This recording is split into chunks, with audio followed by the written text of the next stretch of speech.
The dining-room was very small. Edna's round mahogany would have almost filled it.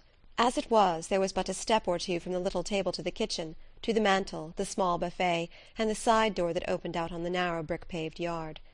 A certain degree of ceremony settled upon them with the announcement of dinner. There was no return to personalities. Robert related incidents of his sojourn in Mexico, and Edna talked of events likely to interest him, which had occurred during his absence.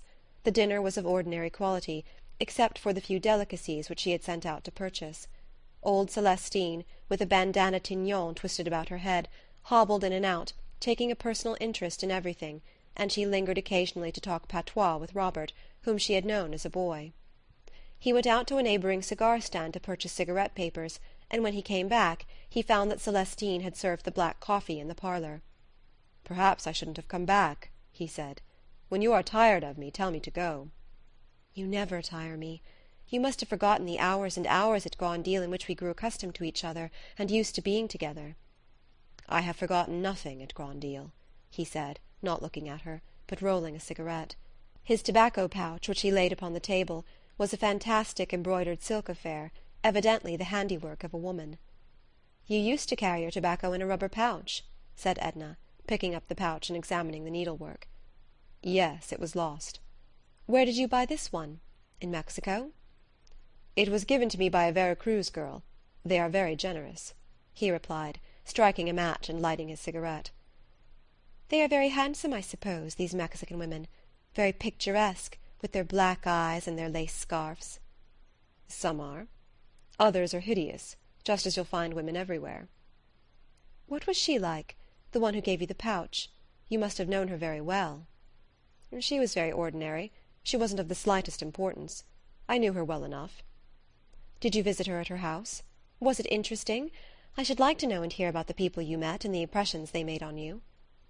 "There are some people who leave impressions not so lasting as the imprint of an oar upon the water." "Was she such a one?" "It would be ungenerous for me to admit that she was of that order and kind." He thrust the pouch back in his pocket, as if to put away the subject with the trifle which had brought it up.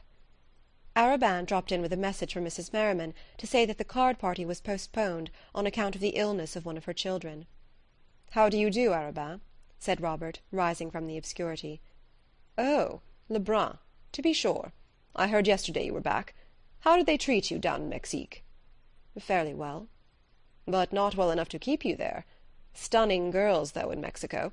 I thought I should never get away from Vera Cruz when I was down there a couple of years ago." "Did they embroider slippers and tobacco pouches and hat bands and things for you?" asked Edna. "Oh, my, no.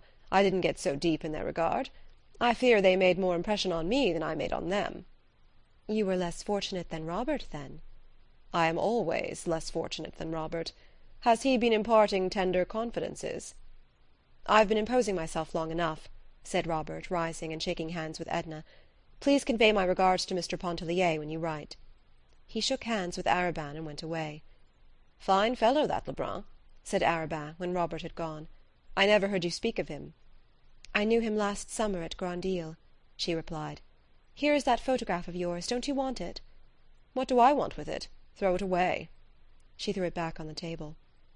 "I'm not going to Mrs. Merriman's," she said. "If you see her, tell her so. But perhaps I had better write. I think I shall write now and say that I am sorry her child is sick, and tell her not to count on me." "It would be a good scheme," acquiesced Arobin. "I don't blame you. Stupid lot." Edna opened the blotter, and having procured paper and pen, began to write the note. Arobin lit a cigar and read the evening paper, which he had in his pocket. "What is the date?" she asked. He told her. "Will you mail this for me when you go out?" "Certainly." He read to her little bits out of the newspaper, while she straightened things on the table.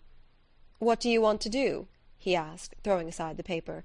"Do you want to go out for a walk or a drive or anything? It would be a fine night to drive." "No, I don't want to do anything but just be quiet. You go away and amuse yourself. Don't stay." "I'll go away if I must, but I shan't amuse myself. You know that I only live when I am near you." He stood up to bid her good night. "Is that one of the things you always say to women?" "I have said it before, but I don't think I ever came so near meaning it," he answered with a smile. There were no warm lights in her eyes, only a dreamy, absent look. "Good night. I adore you." "Sleep well," he said, and he kissed her hand and went away. She stayed alone in a kind of reverie, a sort of stupor. Step by step she lived over every instant of the time she had been with Robert after he had entered Mademoiselle Reisz's door. She recalled his looks, his words. How few and meagre they had been for her hungry heart. A vision, a transcendently seductive vision of a Mexican girl rose before her. She writhed with a jealous pang. She wondered when he would come back. He had not said he would come back. She had been with him, had heard his voice and touched his hand, but some way he had seemed nearer to her off there in Mexico.